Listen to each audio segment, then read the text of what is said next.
قالوا لك ان قسطك 7000 جنيه في الشهر، وقالوا لك ان المقدم بتاعك 300,000 جنيه، وقالوا لك ان اقساطك على 12 سنة. بس محدش قالك ان في دفعات سنوية كبيرة، ومحدش قالك ان انت لا ان السعر فيه زيادة من 25 ل 30% بالنظام ده. دي صيغة الإعلان اللي نازلة في كل مكان على موضوع الأقساط على 12 سنة، بس دي مش الحقيقة الكاملة. قبل بقى ما نقول ايه الحقيقة الكاملة، خلونا الأول نتكلم هما ليه المطورين عملوا نظام التقسيط على 12 سنة وعلى 15 سنة، مع ان الطبيعي اللي كنا بنسمعه 8 سنين، والمطور اللي كان يعني ربنا بيكرمه معانا كان يقولك ممكن اديلك 9 سنين.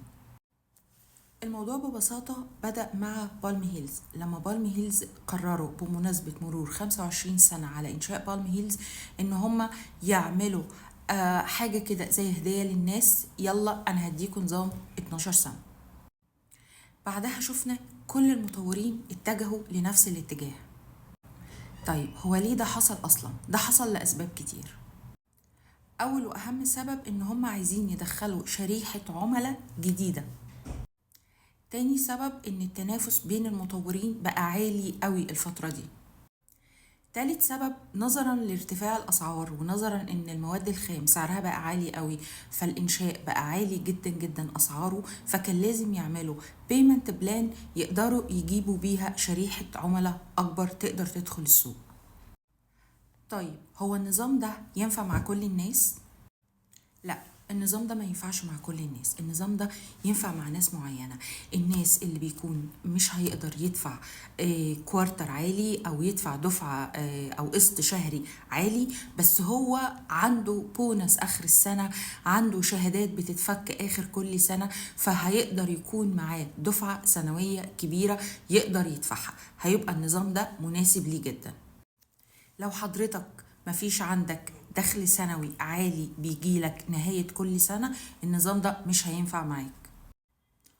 انت بتدفع قسط صغير، يعني انت ممكن مثلا تلاقي نفسك بتشتري فيلا قسطها الشهري مثلا 28,000 جنيه، ممكن تكون بتشتري شقة قسطها الشهري 7000 جنيه و8000 جنيه. بس ما تنساش ان كل اخر سنة انت عندك دفعات بتبدأ من 600,000 بتوصل ل1,500,000 في نهاية كل سنة. النقطة الأهم من كل ده، أشتري مع مين بالنظام ده؟ طب كلنا عارفين وكلنا متفقين ان المطور علشان يبني هو محتاج الكاش فلو اللي بيدخل كل شهر. طيب بما ان المطور ده مدي كاش فلو قليل جدا، فبالتالي مش اي مطور هيقدر ان هو يبني لو عمل البيمنت بلان دي او نظام السداد ده. المطور اللي ما عندوش ملاءة مالية قوية مش هيقدر يبني.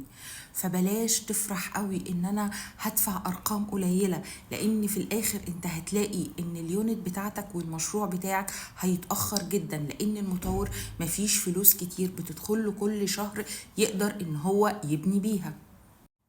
فلما اروح افكر في النظام ده والاقي ان النظام ده مناسب ليا، في الحاله دي افكر بس في المطورين الكبار، المطورين اللي عندهم ملاءه ماليه قويه، هم دول اللي ادخل معاهم بنظام 12 سنه، نظام 15 سنه، وتفر النظام من غير ما اكون قلقان.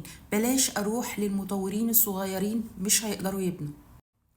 اللي بيحصل في السوق الفترة دي أنا شايفة إن هو فرصة حلوة جدا للناس اللي عايزة تشتري علشان تسكن.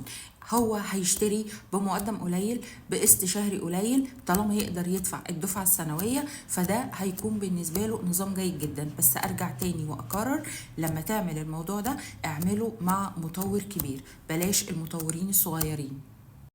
طيب هل الفترة دي احنا عندنا الفرص دي سواء شقق او فيلل مع مطورين كبار على 12 سنة؟ عندنا اكتر من فرصة. اللي عايز يعرف ايه الفرص اللي موجودة او اللي محتاج شقة او فيلا بنظام ل 12 سنة بالمقدم القليل والقسط القليل، اكتبولي تم او بعتولي مسج وقولولي انتوا محتاجين شقة او فيلا وانا هبعت لكم البيانات. بس هرجع تاني وافكركم ان النظام ده فيه دفعات سنوية كبيرة.